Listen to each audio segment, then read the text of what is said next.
right. Hi, everybody. I'm Emily Thompson. And I'm Allison Grimberg Funes, and this is Content and Coffee, the podcast for people who are navigating big changes in the industry and want to stay on top of their game.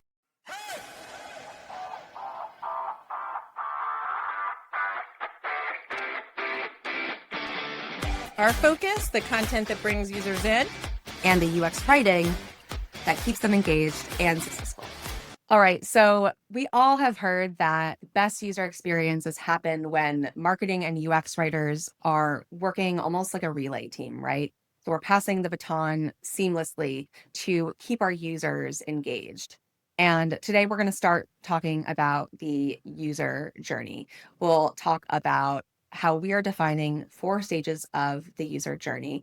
And just to give anyone listening or watching a little taste of that definition, we're defining the user journey as a framework that maps the stages of a potential customer and how they're going through an experience with a brand or service, from them first becoming aware of that product, brand, or service to when they become a loyal customer and ideally an advocate. So the user journey helps marketers understand and optimize how users are moving through each phase towards conversion and retention.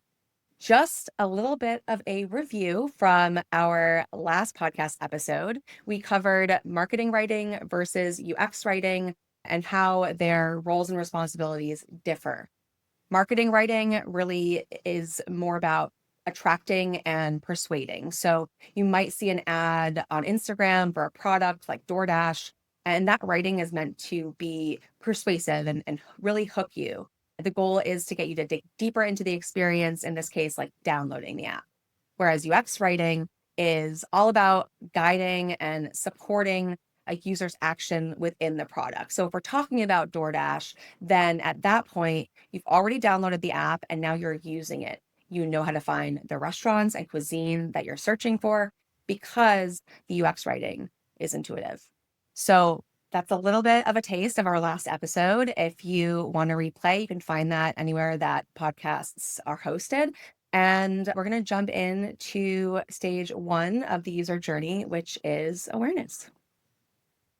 Yeah, that was awesome. Great recap. I love the analogy of a relay team. I think that's spot on. The marketing team and the marketing writers specifically are going to create content that just really gets you started and hooks potential leads and captures them so that they can kind of continue on down into the funnel through interest and consideration, and then finally hook them on in, hopefully, to be a customer and then retain them long term. So the goal here is really just turning strangers, people who've never really interacted with your brand or product, into visitors. Marketing writers will often tie their content to specific KPIs that just sort of revolve around building that audience. So this is a great opportunity for marketing writers to collaborate with user experience writers immediately to just make sure that they're aligning the content with user intent and context and just really engage those first people right away. So I would say get partnered at the get-go, right? No, yeah, for sure. I was going to say, I love the analogy of a relay team, even though I am definitely not a runner. But if you think about a track team, it's not like you're a football team, but you do huddle with your coach before a meet. You talk about the goal of your race and what PR you want to hit with your time. And that's no different than what a project kickoff should be between the marketing writer and the UX writer. Yeah, I love that.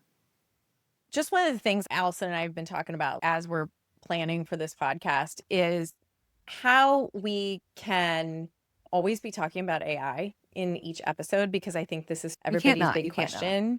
You cannot. It's not this extra thing that we have to have an episode or two about. It's just changing how everything works for both the user experience and obviously marketing. So we just have to always be talking about it. And so that's something we're going to lean into heavy in this episode.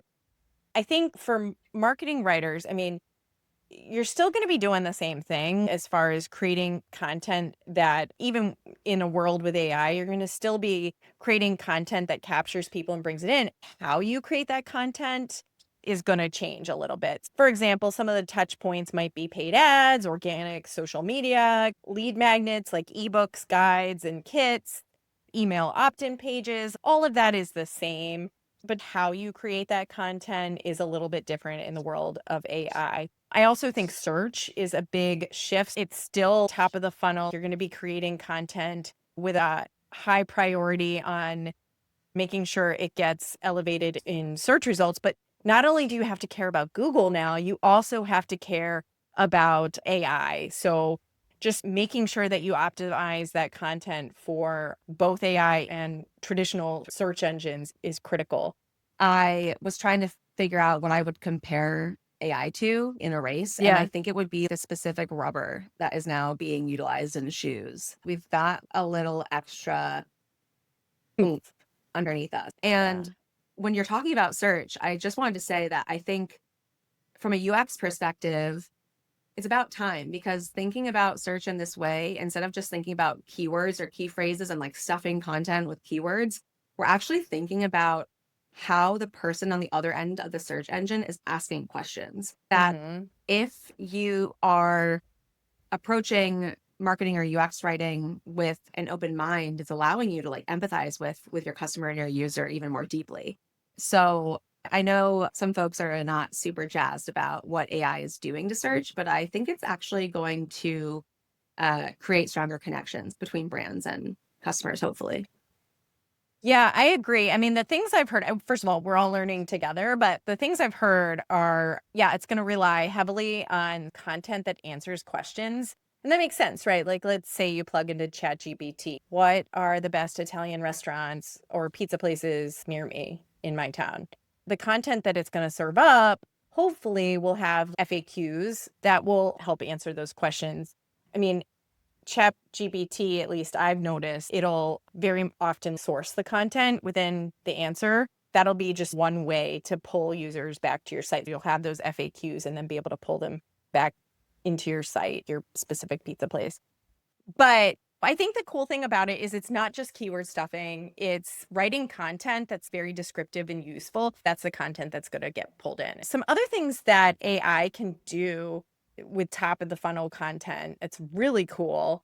It can do a lot like around ad placement. There's all kinds of AI tools out there that will help with automatic bidding and placement and targeting. Just a couple, there's Meta Advantage Plus, Google Performance Max, and it can also be great with predictive targeting. It can analyze large amounts of data and then look at trends and audience information and pull together trends around behaviors, habits, and purchase intent. It can actually go a step further and help a writer and recommend content for images and headlines and CTAs that will most likely appeal to that particular audience. So I feel strongly that the best possible scenario is using these tools along with writing expertise and talent. I feel strongly that there is 100% still a place, perhaps even a larger place in industry for marketing writers. And I think the writers that are really going to win in their jobs are the ones who are using these tools well to really optimize and make their content even more specific and targeted to the audience. What do you think, Yeah, Allison? absolutely. I totally agree with you. And from the UX perspective, these tools could look at a top of the funnel part of the journey and say, you know, these users are really looking more at these types of products during this time. You might want to think about sending an email campaign out at this time, or you might want to think of a push notification for the app just popping up around Yeah. this time for this segment of customers. I think it's so cool. It helps you get to know your customer more closely. I think you're right. I think that there is going to be a place still for marketing writers, for UX writers. I know that none of us have been immune to seeing the wild amount of reduction in force and layoffs that have been happening across a slew of industries. And I do not doubt that by this time next year, a lot of those companies will have hired back folks. These tools can make suggestions, but It's the marketing writers and the UX writers and different members of your organization who are going to know your product and also know the team strategy and long-term roadmap plan. And I think that's what a lot of people who are allowing the fear to get in the way of their innovation are missing out on. There are so many variables of the user journey that really need a human Yeah. to play a part in them. So I really appreciate that reminder, Emily, because I know that I don't know how you feel, but I feel like when we were like, should we talk about AI? And like, I don't want to scare people, but I do think it's a good opportunity for us to get people excited because I know that even in planning for this podcast and researching, it just totally supercharged us in terms of catalyzing the types of research and whatnot that we were able to compile Oh, in an yeah. awesome way. AI was incredibly helpful for research. You're absolutely right. You still need a human being. And I think one of the things I love about our podcast is just how much we talk about collaboration, marketing writers and UX writers working together. And you really do need a human being to partner with a UX expert, a UX writer, and also have a hand in these AI tools to get a hold of that data and get those recommendations and make those connections in the team. I think that's how the best content is created. You've got the human brain making the connections with the other people on the team, making sure all the goals are aligned. And then at the same time, taking it from here to here with the AI tools No, that for sure. give you that data. It's also super cool, the idea of having a tool that looks at large amounts of data and is, okay, this is your audience. These are the things that keep them up at night. And here are 10 ideas of ways you can speak to that. And then looking at it and being like, this aligns with our brand. This might support UX. This might work for that. I'm going to make those decisions. And you need a human being to do that, to make all those connections and to sort through the AI recommendations. Absolutely. And for people who say, well, AI is going to be able to do that, great. But all of these AI tools, and even if they could, organizations are not going to spend the time and money on humans to train them. You know, for example, user research. I'm absolutely positive that there are AI components to user research tools that could serve up super useful information. But you're still going to need a writer to go in and cross reference, like you said, Emily, the suggestions and what is being shown there and apply it to the research and the data to kind of Yeah. strategize what your next step is. I feel like all of us need a friend in the industry who will play like the angel to the devil advocate on our shoulder when we're freaking out. I know you've been that for me. I've texted Emily a lot and been like, it's coming for my job. And she's like, no, girl, you're good. So I No, appreciate I that think we're a lot. good. We are good. Yeah, I mean, I think there's a lot of really dark talk out there that's like all of our jobs are going away. And I don't think so. I just really don't think so. They're just Yeah, changing. it's changing. Exactly. So, Allison, we talked a bit about search. One thing I didn't mention about AI is AI can help reduce the number of clicks it takes for a user to get to a product, which is great. Up until now, everyone always went to Google and then had to click, whereas AI reduces the number of clicks, which is kind of nice. If people are wondering, how can you actually optimize that content for AI? You're going to create AI friendly web content. So you're going to need an about page of some sort.